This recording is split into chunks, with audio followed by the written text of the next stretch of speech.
ओम श्री गुरुभ्यो नमः। हरिः ओम। श्री शिवानंद लहरी। कलाभ्यां चूडालंकृत शशिकलाभ्यां निजतपः फलाभ्यां भक्तेषु प्रकटित फलाभ्यां भवतु मे शिवाभ्यामस्तोकत्रिभुवन शिवाभ्यां हृदि पुनर्भवाभ्यामानन्दस्फुरदनुभवाभ्यां नतिर्यम् गलन्ती शम्भो त्वच्चरितसरितः किल्बिषरजो दलन्ती धीकुल्या सरणिषु पतन्ती विजयताम् दिशन्ती संसारभ्रमणपरितापोपशमनम् वसन्ती मच्चेतो हृदभुवि शिवानन्दलहरी त्रयीवेद्यं हृद्यं त्रिपुरहरमाद्यं त्रिनयनं जटाभारोदारं चलदुरगहारं मृगधरं महादेवं देवं मयि सदयभावं पशुपतिं चिदालम्बं साम्बं शिवमतिविडम्बं हृदि भजे सहस्रं वर्तन्ते जगति विबुधाः क्षुद्रफलदाः न मन्ये स्वप्ने वा तदनुसरणं तत्कृतफलम् हरिब्रह्मादीनामपि निकटभाजामसुलभम् चिरं याचे शम्भो शिव तव पदाम्भोजभजनम् स्मृतौ शास्त्रे वैद्ये शकुनकविता गानफणितौ पुराणे मन्त्रे वा स्तुतिनटनहास्येष्वचतुरः कथं राज्ञां प्रीतिर्भवति मयि कोऽहं पशुपते पशुं मां सर्वज्ञप्रथितकृपया पालय विभो घटो वा मृत्पिण्डोऽप्यनुरपि च धूमोऽग्निरचलः पटो वा तन्तुर्वा परिहरति किं घोरशमनम् वृथा कण्ठक्षोभं वहसि तरसा तर्कवचसा पदाम्भोजं शम्भो भज परमसौख्यं व्रजसुधीः मनस्ते पादाब्जे निवसतु वचस्तोत्रफणितौ करो चाभ्यर्चायां श्रुतिरपि कथा कर्णनविधौ तव ध्याने बुद्धिर्नयनयुगलं मूर्तिविभवे परग्रन्थान् कैर्वा परमशिवजाने परमतः यथा बुद्धिः शुक्तौ रजतमिति काचाश्मणिमणिर्जले पैष्टे क्षीरं भवति मृगतृष्णासु सलिलम् तथा देवभ्रान्त्या भजति भवदन्यं जडजनो महादेवेशं त्वां मनसि च न मत्वा पशुपते गभीरे कासारे विशति विजने घोरविपिने विशाले शैले च भ्रमति कुसुमार्थं जडमतिः समर्प्यैकं चेतः सरसिजमुमानाथ भवते सुखेनावस्थातुं जन इह न जानाति किमहो नरत्वं देवत्वं नगवनमृगत्वं मशकता पशुत्वं कीटत्वं भवतु विहगत्वादिजननम् सदा त्वत्पादाब्जस्मरणपरमानन्दलहरी विहारासक्तं चेत् हृदयमिह किं तेन वपुषा वटुर्वा गेही वा यतिरपि जटी वा तदितरो नरो वा यः कश्चिद् भवतु भव किं तेन भवति यदीयं हृत्पद्मं यदि भवदधीनं पशुपते तदीयस्त्वं शम्भो भवसि भवभारं च वहसि गुहायां गेहे वा बहिरपि वने वाद्रिशिखरे जले वा वह्नौ वा वसतु वसतेः किं वद फलम् सदा यस्यैवान्तःकरणमपि शम्भो तव पदे स्थितं चेद्योगोऽसौ स च परमयोगी स च सुखी असारे संसारे निज भजन दूरे जडधिया भ्रमन्तं मामन्धं परमकृपया पातुमुचितम् मदन्यः को दीनस्तव कृपणरक्षाति निपुणस्त्वदन्यः को वा मे त्रिजगति शरण्यः पशुपते प्रभुस्त्वं दीनानां खलु परमबन्धुः पशुपते प्रमुख्योऽहं तेषामपि किमुत बन्धुत्वमनयोः त्वयैव क्षन्तव्या शिवमदपराधाश्च सकलाः प्रयत्नात् कर्तव्यं मदवनमियं बन्धुसरणिः उपेक्षा नो चेत् किं न हरसि भवध्यानविमुखां दुराशा भूयिष्ठां विधिलिपिमशक्तो यदि भवान् शिरस्तद्वैधात्रं न खलु सुवृत्तं पशुपते कथं वा निर्यत्नं करणखमुखेनैव लुलितम् विरिञ्चिर्दीर्घायुर्भवतु भवता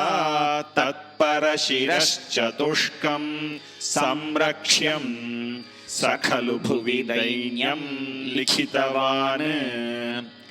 विचारः को वा मां विशदकृपया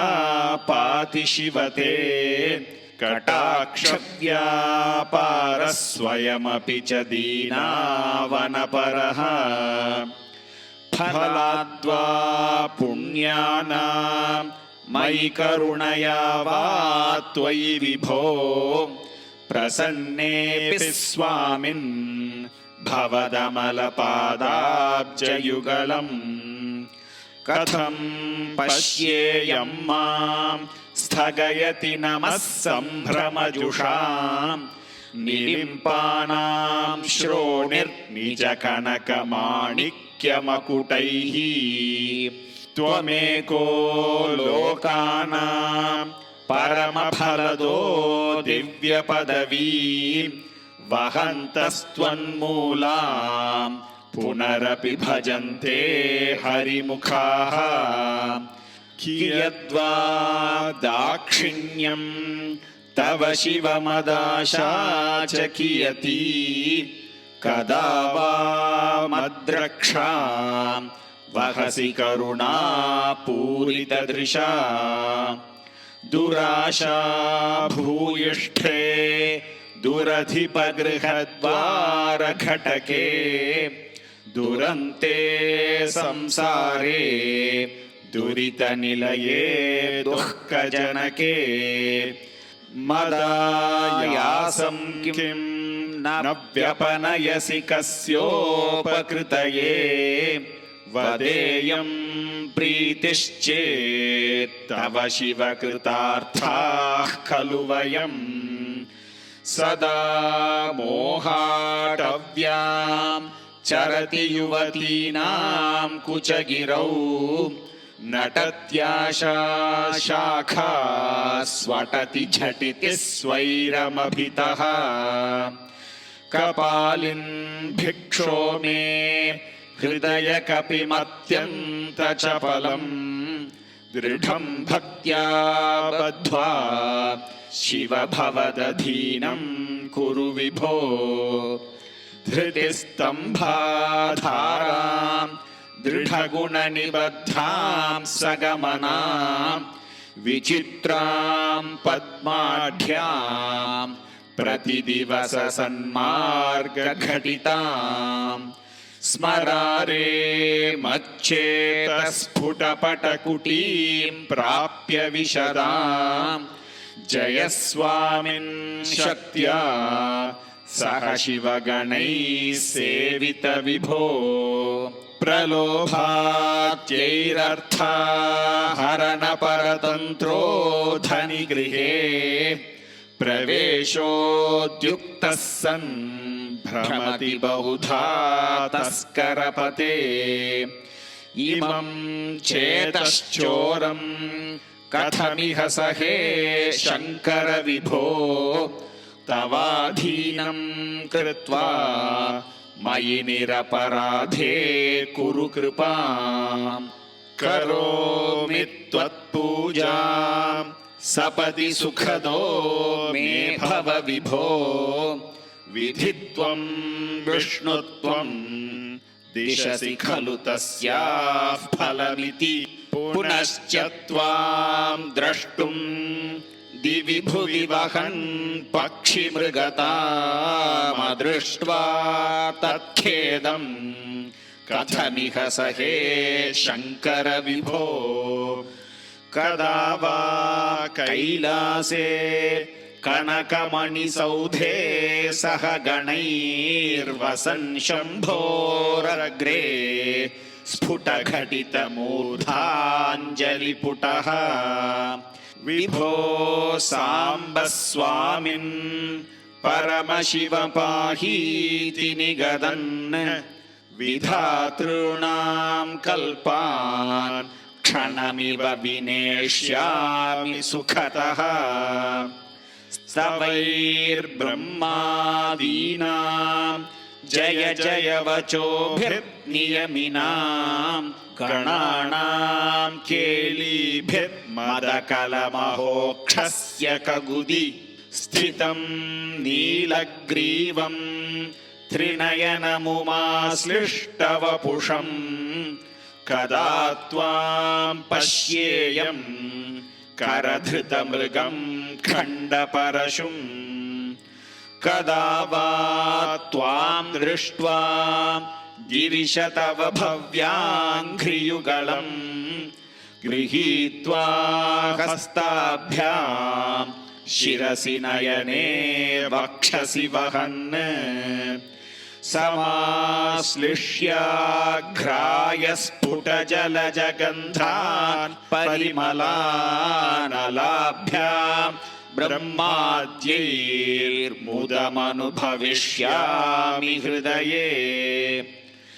करस्थे हेमाद्रौ गिरिशनिकटस्थे धनपतौ गृहस्थे स्वर्भुजा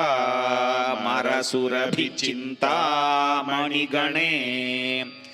शिरस्थे शीतांशौ चरणयुगलस्थेऽखिलशुभे कमर्थं दास्येऽहं भवतु भवदर्थं मम मनः सारूप्यं तव पूजने शिवमहादेवेति संकीर्तने सामीप्यं शिवभक्तिधुर्यजनता साङ्गत्य सम्भाषणे सालोक्यं च चराचरात्मकतनुध्याने भवानीपते सायुज्यं मम सिद्धमत्र भवति स्वामिन् कृतार्थोऽस्म्यहम् त्वत्पादाम्बुजमर्चयामि परमम् त्वां चिन्तयाम्यन्वहम् त्वामीशं शरणं व्रजामि वचसा त्वामेव याचे विभो दीक्षां मे दिश चाक्षुषीं सकरुणां दिव्यैश्चिरं प्रार्थिताम् शम्भो लोकगुरो मदीय मनसः सौख्योपदेशं कुरु वस्त्रोद्धूतविधौ सहस्रकरता पुष्पार्चने विष्णुता गन्धे गन्धवहात्मतान्नपचने बर्हिर्मुखाध्यक्षता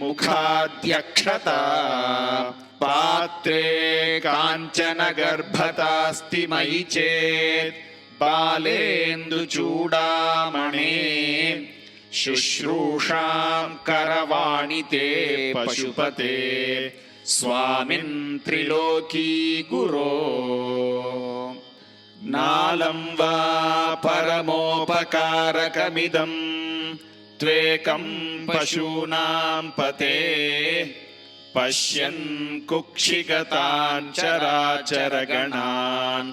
बाह्यस्थितान् रक्षितुम्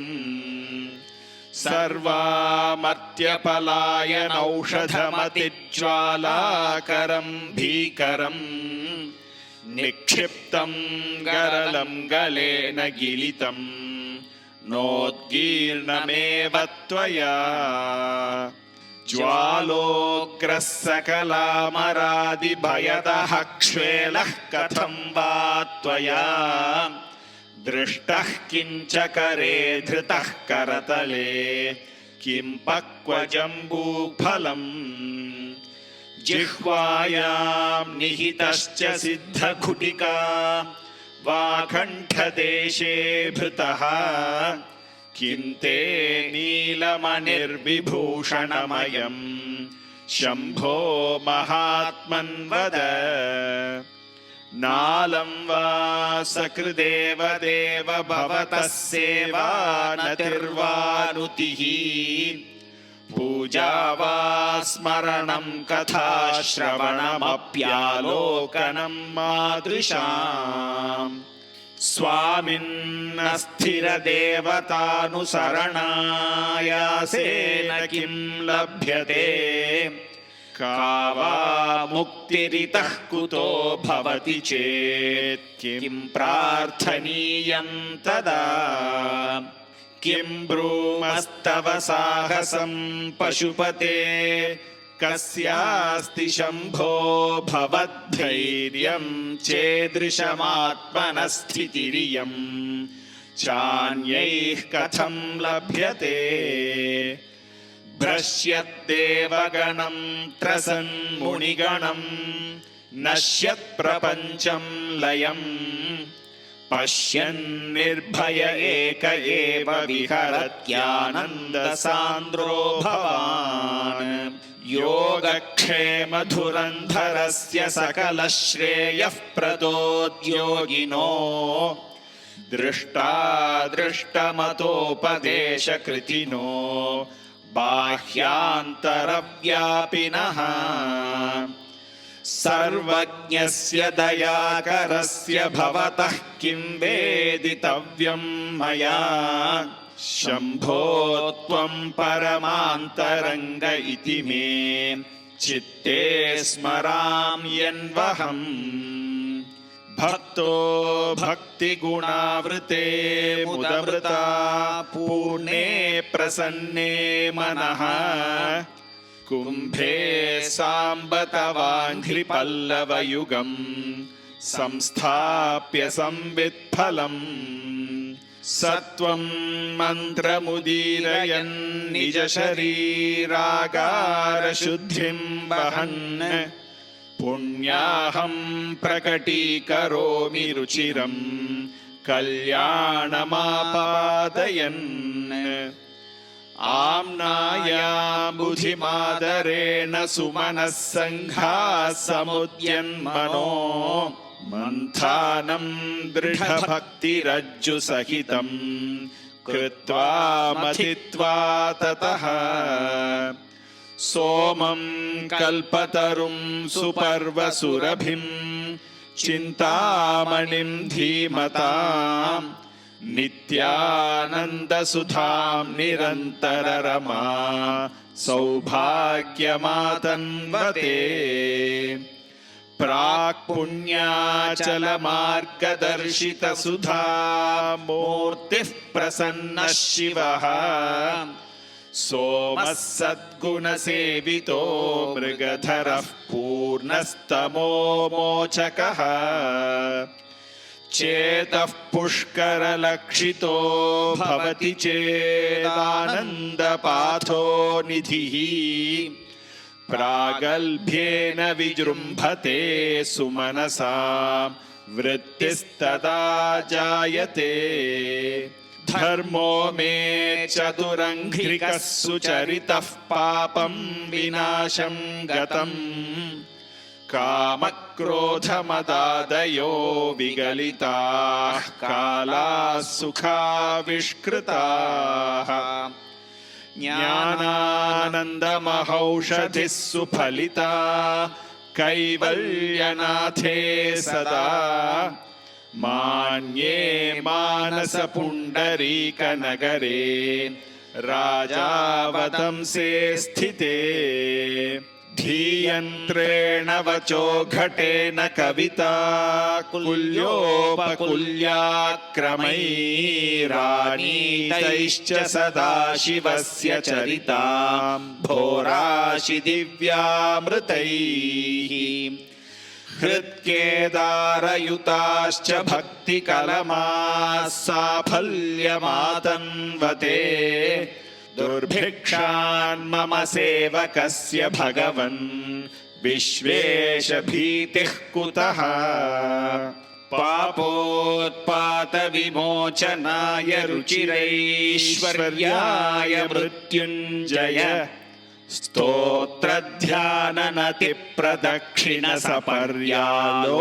स्तोत्रध्याननतिप्रदक्षिणसपर्यालोकनाकर्णने जिह्वा चित्तशिरोन्भिहस्तनयनश्रोत्रैरहं प्रार्थितो मामाज्ञापय तन्निरूपय मुहुर्मामेव मामेव चः गाम्भीर्यं परिखापदं घनधृतिः प्राकार उद्यद्गुणस्तोमश्चाप्तबलं घनेन्द्रियचयो द्वाराणि देहे स्थितः विद्या वस्तु समृद्धिरित्यखिल सामग्री समेते सदा दुर्गातिप्रियदेव मामकमनो दुर्गे निवासं कुरु मा गच्छत्वमितस्ततो गिरिशभो मय्येव वासं कुरु स्वामिन्नादिकिरातमामकमनः कान्तारसीमान्तरे वर्तन्ते बहुशो मृगा मदजुषो मात्सर्यमोहादयस्तान् हत्वा मृगया विनोदरुचिता लाभं च सम्प्राप्स्यसि करलग्नमृगः करीन्द्रभङ्गो घनशार्दूलविखण्डनोस्तजन्तुः गिरिशो विशदाकृतिश्च चेतः कुहरे पञ्चमुखोऽस्ति मे कुतोभिः छन्दश्शाखिशिखान्वितैर्द्विजवरैः संसेविते शाश्वते सौख्यापादिनिखेदभेदिनि सुधा सारैः फलैर्दीपिते चेतः पक्षिशिखामणे त्यज वृथा सञ्चारमन्यैरलम् नित्यं शङ्करपादपद्मयुगली नीडे विहारं कुरु आकीर्णे नखराजिकान्तिविभवैरुद्यत्सुधा वैभवैराधौ तेऽपि च पद्मरागललिते हंसव्रजैराश्रिते नित्यं भक्तिवधूगणैश्च रहसि स्वेच्छाविहारं कुरु स्थित्वा मानसराजहंसगिरिजानाथाङ्घ्रिसौधान्तरे शम्भुध्यानवसन्तसङ्गिनि हृदा रामेघजीर्णच्छदाः स्रस्ता भक्तिलताच्छटा विलसिताः पुण्यप्रवालश्रिताः दीप्यन्ते गुणकोरका जपवचः पुष्पाणि सद्वासना ज्ञानानन्दसुधामरन्दलहरी संवित्फलाभ्युन्नतिः नित्यानन्दरसालयं सुरमुनिस्वान्ताम्बुजाताश्रयम् स्वच्छं सद्विजसेवितं खलुषहृत्सद्वासनाविष्कृतम् शम्भुध्यानसरोवरं व्रजमनो हंसावतंसस्थिरम् किं क्षुद्राश्रयपल्वलभ्रमणसञ्जातश्रमं प्राप्स्यसि आनन्दामृतपूरिता करपदाम्भोजालबालोद्यता स्थैर्योपघ्नमुपेत्य भक्तिलतिका शाखोपशाखान्विता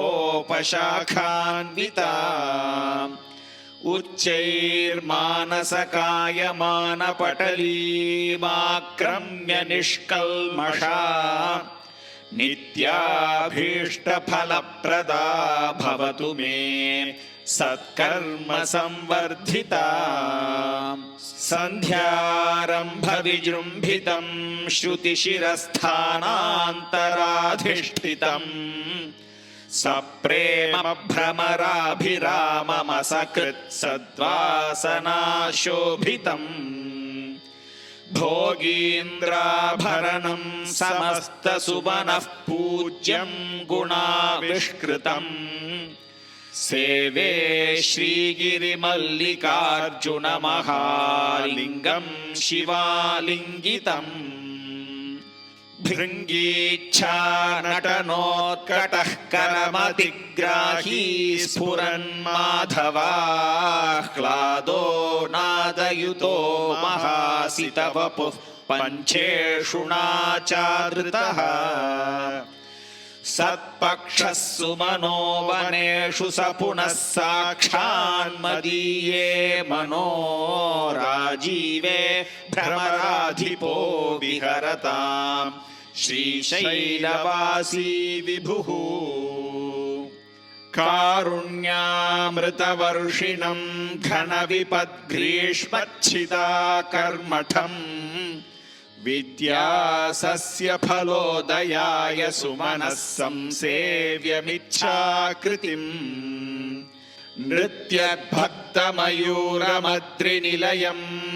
चञ्चज्जटामण्डलम् शम्भो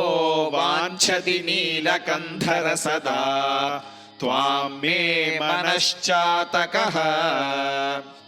आकाशेन शिखी समस्तफणिनां नेत्राकलापीनतानुग्राहि प्रणवोपदेशनिनदैः केकीदियो गीयते श्यामां शैलसमुद्भवां घनरुचिं दृष्ट्वा नटन्तं मुदा वेदान्तोपवने विहाररसिकं तं नीलकण्ठं भजे सन्ध्याघर्मदिनात्ययो हरिहराघातप्रभूतानकध्वानो वारिदगर्जितं दिविषदा दृष्टिश्छटा चञ्चला भक्तानां परितोषबाष्पविततिर्वृष्टिर्मयूरी शिवा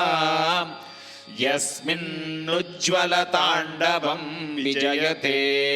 तं नीलकण्ठं भजे आद्यायामित तेजसे श्रुतिपदैर्वेद्याय साध्यायते विद्यानन्दमयात्मने त्रिजगतः संरक्षणोद्योगिने ध्येयायाखिलयोगिभिः सुरगणैर्गेयाय मायाविने सम्यक्ताण्डवसम्भ्रमाय जटिने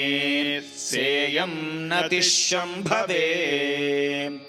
नित्याय त्रिगुणात्मने पुरजिते कात्यायनी श्रेयसे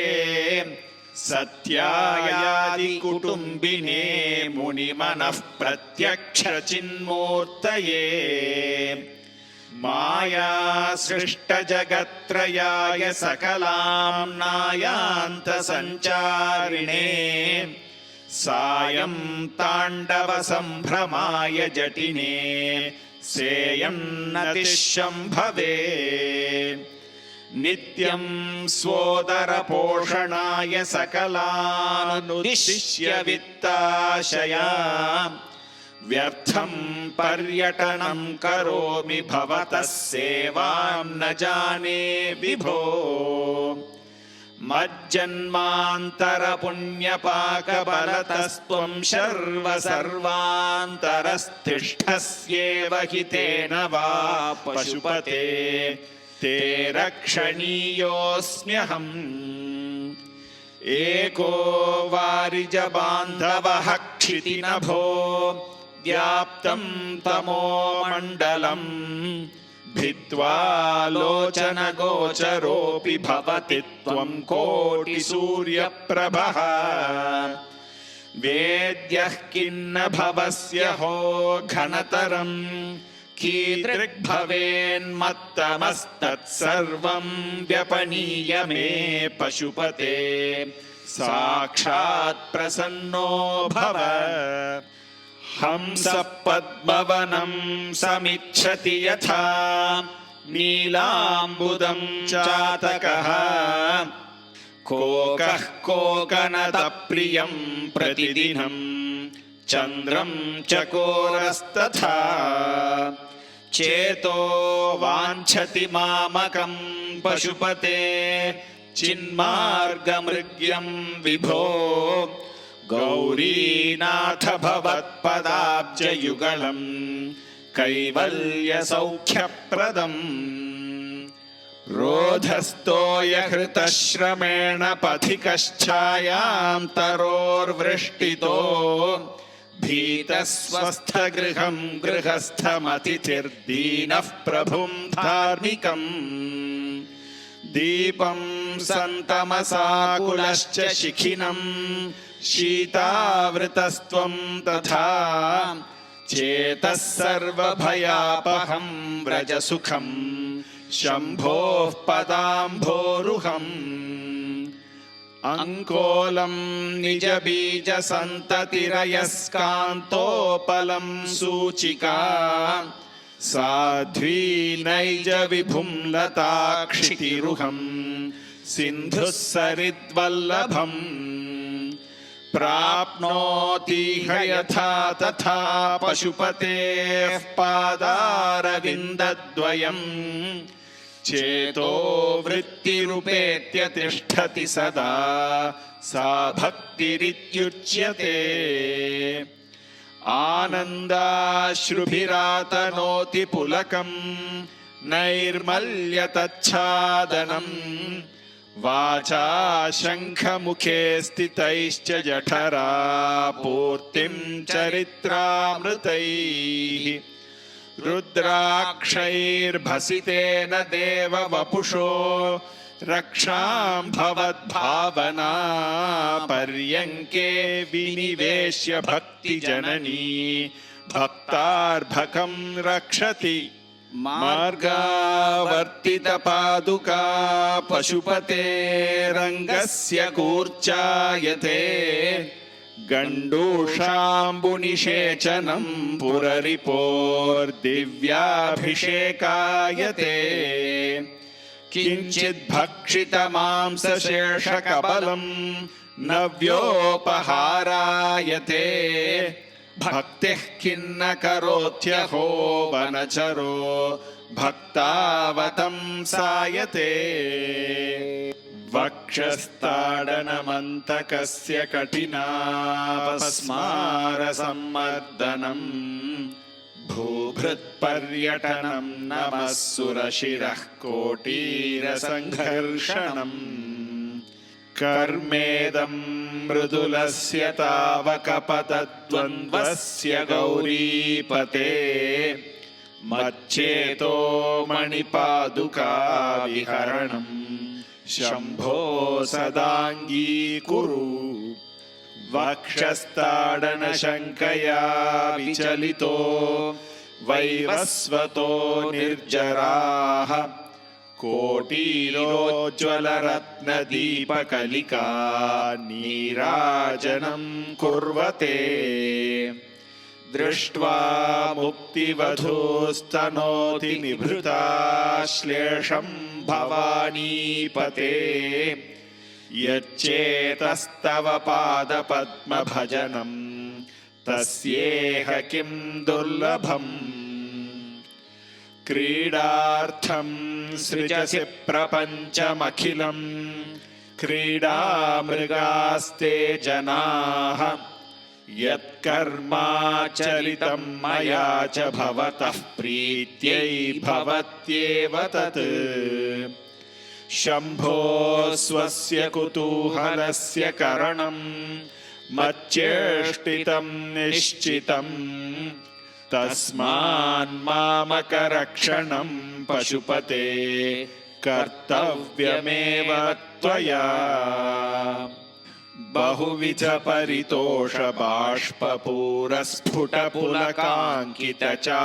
बहुविधपरितोषबाष्पपूरस्फुटपुलकाङ्कितचारुभोगभूमिम् चिरपदफलकाङ्क्षि सेव्यमानां परमसदाशिवभावनां प्रपद्ये अमितमुदमृतं मुहुर्दुहन्तीं विमलभवत्पदगोष्ठमावसन्तीं सदय पशुपते सुपुण्यपाकां मम परिपालय भक्तिधेनुमेकाम् जडता पशुता कलङ्किता कुटिलचरत्वं च नास्ति मयि देव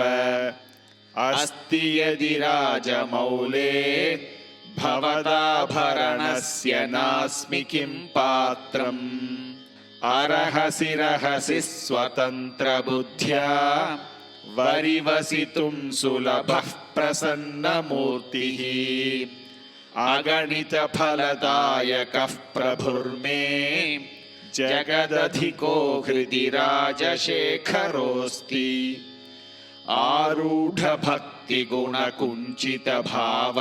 आरूढभक्तिगुणकुञ्चितभावचापयुक्तैः शिवस्मरणबाणगणैरमोघैः निर्जित्य किल्बिषरिपोन् विजयी सुधीन्द्रः सानन्दमावहति सुस्थिरराजलक्ष्मीम् ध्यानाञ्जनेन समवेक्ष्य तमः प्रदेशम् भित्त्वा महाबलिभिरीश्वरनाममन्त्रैः दिव्याश्रितं भुजगभूषणमुद्वहन्ति ये पादपद्ममिह ते शिव ते कृतार्थाः भूदारतामुदवहत्यदपेक्षया श्रीभूदार एव किमतः सुमते लभस्व केदारमाकलितमुक्तिमहौषधीनां पादारविन्दभजनं परमेश्वरस्य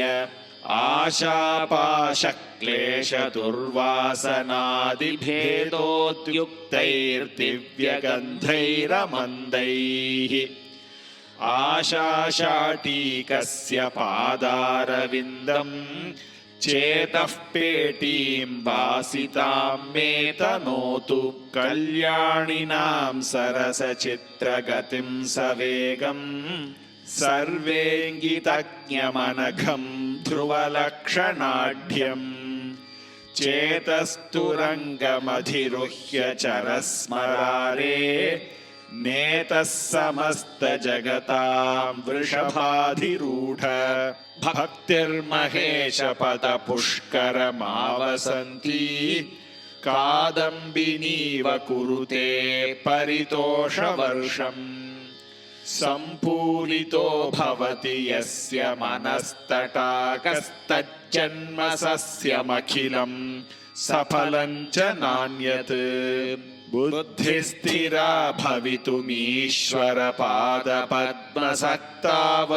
भवितुमीश्वरपादपद्मसक्तावधूर्विरहिणीव सदा स्मरन्ती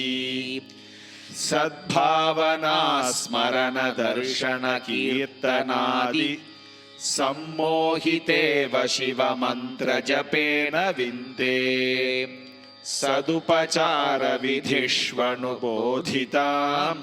सविनयां सहृदयं सदुपाश्रिताम् मम समुद्धर बुद्धिमिमां प्रभो वरगुणेन नवोढवधूमिव नित्यं योगिमनः सरोजदलसञ्चारक्षमस्त्वत्क्रमः शम्भो तेन कथं कठोरयमराड्वक्षः कवाटक्षतिः अत्यन्तं मृदुलं त्वदङ्घ्रियुगलं हा मे मनश्चिन्तयत्येतल्लोचनगोचरं कुरु विभो हस्तेन संवाहये एष्यत्येष जनिं मनोऽस्य कठिनं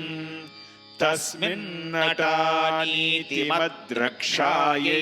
गिरिसीम्नि कोमलपतन्यासः पुराभ्यासितः नो चेद्दिव्यगृहान्तरेषु सुमनस्तल्पेषु वेद्यादिषु प्रायत्सत्सु शिलातलेषु नटनम् शम्भो किमर्थं तव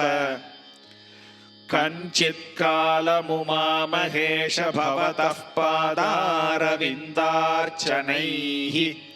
कञ्चिद्ध्यानसमाधिभिश्च नतिभिः कञ्चित्कथाकर्णनैः कञ्चिदवेक्षणैश्च नुतिभिः कञ्चिद्दशामीदृशीम् यः प्राप्नोति मुदा त्वदर्पितमना जीवन् स मुक्तः खलु बाणत्वं वृषभत्वमर्धवपुषा भार्या त्वमार्यापते घोणित्वं सखिता मृदङ्गवहता चेत्यादिरूपं दधौ त्वत्पादे नयनार्पणं च कृतवान् त्वद्देहभागो हरिः पूज्यात् पूज्यतरः स एव हि न चेत् को वा तदन्योऽधिकः जननमृतियुतानां सेवया देवतानां न भवति सुखलेशः संशयो नास्ति तत्र अजनिममृतरूपं साम्बमीशं भजन्ते य इह परमसौख्यं ते हि धन्या लभन्ते शिव तव परिचर्या सन्निधानाय गौर्या भव मम गुणधुर्यां बुद्धिकन्यां प्रदास्ये सकलभुवनबन्धो सच्चिदानन्दसिन्धो सदय हृदय गेहे सर्वदा संवसत्वम् जलधिमथनदक्षो नैव पातालभेदी न च वनमृगयायां नैव लुब्धः प्रवीणः अशनकुसुमभूषा वस्त्रमुख्यां सपर्यां कथय कथमहं ते कल्पयामीन्दुमौले पूजाद्रव्यसमृद्धयो विरचिताः पूजां कथं कुर्महे पक्षित्वं न च वाकिटित्वमपि न प्राप्तं मया दुर्लभम् जाने मस्तकमङ्घ्रिपल्लवमुमा जानेन तेऽहं विभो न ज्ञातं हि पितामहेन हरिणा तत्त्वेन तद्रूपिणा अशलं गरलं फणीकलापो वसनं चर्म च वाहनं महोक्षः मम दास्यसि किं किमस्ति शम्भो तव पादाम्बुजभक्तिमेव देहि यदा कृताम्भो निधिसेतुबन्धनः करस्थलाधः कृतपर्वताधिपः भवानि ते लङ्घितपद्मसम्भवः तदा शिवार्चास्तव भावनक्षमः नतिभिर्नुतिभिस्त्वमीश पूजा विधिभिर्ध्यानसमाधिभिर्न तुष्टः धनुषा मुसलेन चाश्मभिर्वा वदते प्रीतिकरं तथा करोमि वचसा चरितं वदामि शम्भोरहमुद्योगविधासु ते प्रसक्तः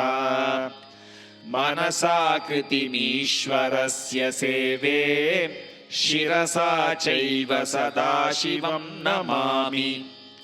आद्या विद्या हृद्गता निर्गतासीद्विद्या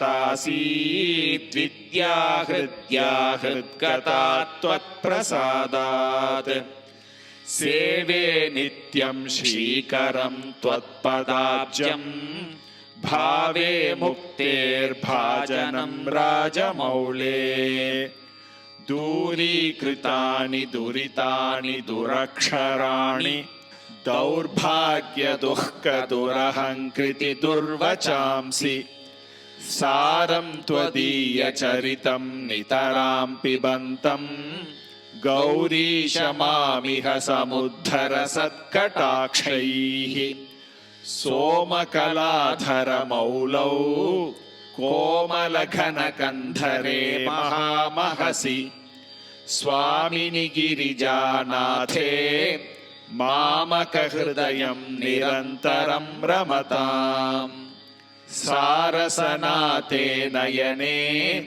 तावेव करौ स एव कृतकृत्यः यायेयौ यो भर्गं